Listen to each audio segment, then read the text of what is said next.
શ્યામ કુમારના નમસ્કાર। આજના વિડીયોમાં આપનું સ્વાગત છે। તો ચાલો દરરોજની જેમ આજે પણ મેળવીએ ઉપયોગી જાણકારી, પણ ચેનલને સબસ્ક્રાઇબ કરવાનું ભૂલતા નહીં।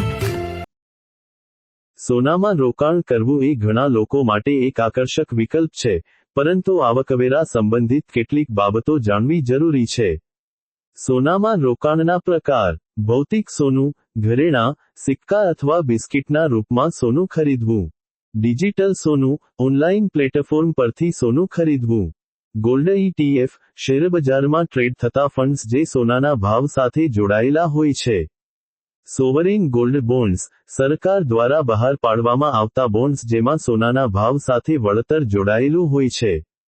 આવકવેરા નિયમો: જ્યારે તમે સોનું વેચો છો, જો તમે સોનું ખરીદ્યાના 3 વર્ષની અંદર વેચો છો, તો તે ટૂંકા ગાળાનો મૂડી લાભ ગણાય છે અને તમારી આવકવેરા સ્લેબ મુજબ તેના પર ટેક્સ લાગે છે। જો તમે 3 વર્ષ પછી વેચો છો, તો તે લાંબા ગાળાનો મૂડી લાભ ગણાય છે અને તેના પર 20% ટેક્સ લાગે છે। જ્યારે તમને વારસામાં સોનું મળે છે, જો તમને વારસામાં સોનું મળે છે, તો તેના પર કોઈ આવકવેરો લાગતો નથી। જો કે, જ્યારે તમે તેને વેચો છો, ત્યારે તમારે ઉપર જણાવેલ નિયમો અનુસાર ટેક્સ ભરવો પડશે। કેટલીક મહત્વની બાબતો: સોનાની ખરીદી પર 3% જીએસટી લાગે છે। જો તમે સોનામાં રોકાણ કરવા માંગો છો, તો તમારે તમારા નાણાકીય સલાહકારની સલાહ લેવી જોઈએ। મને આશા છે કે આ માહિતી તમારા માટે ઉપયોગી થશે।